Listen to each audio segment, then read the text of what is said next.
এক দফা এক দাবি, আমল শরীফ ফেরত দিবি, আমাদের টাকা ফেরত দিবি। এক দফা এক দাবি, এক কার্ড বাতিল করো, এক দফা এক দাবি, এক কার্ড বাতিল করো, এক দফা এক দাবি। এক কার্ড বাতিল করো।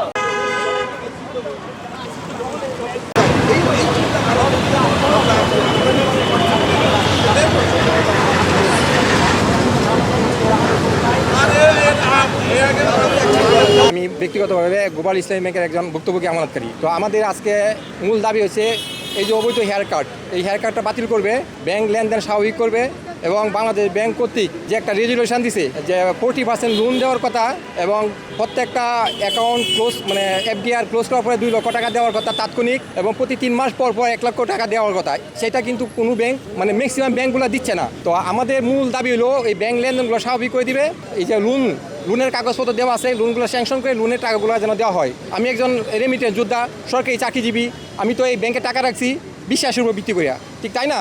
তো ব্যাংক যারা লুটপাট করছে, যারা টাকা ডাকাতি করে নিয়ে গেছে, তাদের বিচার করুক। তাদের বিচার না করিয়া আমরা ভুক্তভোগী আমানতকারী আমাদের পেটে লাথি কেন দিবে? এই বৈরী আবহাওয়া, বৃষ্টি, প্রচণ্ড গরম, বৈশাখের গরম, সেই কিশোরগঞ্জ থেকে এই 5 ঘন্টা জার্নি করিয়া রাত 4:30টার সময় বাসে উঠিয়া আমার খুব লাগে নাই, ইচ্ছা জায়গা নাই যে এখানে এসে আন্দোলন করার। আমানতকে দিয়ে যে টাকা দেওয়া হচ্ছে না, কিছু গোষ্ঠী মিষ্টিমা কয়েকজন লোক এই দেশের টাকাগুলো আমাদের গরিব দুঃখী অসহায় মানুষের টাকাগুলো লুট করে নিয়ে গেছেন। তাহলে তাদের যারা লুট করে নিয়েছেন তাদের বিচার করেন। তাদের তো অনেক অর্থসম্পদ আছে বাংলাদেশে, বা এটা কোন অর্থনীতি যে আমরা গরিব দুঃখী অসহায় মানুষ এখানে আমরা টাকা রাখছি, আমরা টাকা পাবো না?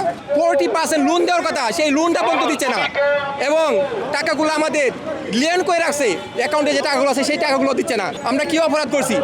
আমাদের মূল দাবি হলো মাননীয় গভর্নর থেকে শুরু করে বাংলাদেশ সরকার, প্রধানমন্ত্রী তারেক জিয়া মানে স্বর্ণাপন্ন হচ্ছি, ওনাকে বিনীতভাবে অনুরোধ করছি যেন উনি আমাদের এই কষ্টার্জিত টাকার আমানতকারীদের একটা সুবিধাজনক করেন এবং আমাদের টাকাগুলোর একটা রেজুলেশনের মাধ্যমে আমাদেরকে একটা লিখিত একটা চুক্তিবদ্ধ করে দিয়ে যেন আমাদের একটা সমস্যার সমাধান করে দেয়। এইটা হলো আমাদের প্রাণী দাবি। আমাদের টাকা ফেরত দিবি, এক দফা এক দাবি, আমাদের টাকা ফেরত দিবি, এক দফা এক দাবি, আমাদের টাকা ফেরত দিবি, আমাদের টাকা ফেরত দিবি, এক দফা এক দাবি, এক দফা। সিংহের তিলে তার জমানো টাকা এসো ব্যাংকে টাকা রেখেছি, আমরা আজকে ব্যাংকের টাকা রেখে দাঁড়ান, ভেঙে দাও, গুড়িয়ে দাও, অবৈধ কানুন ভেঙে দাও, গুড়িয়ে দাও। সবাই শুনছি, চলবে না।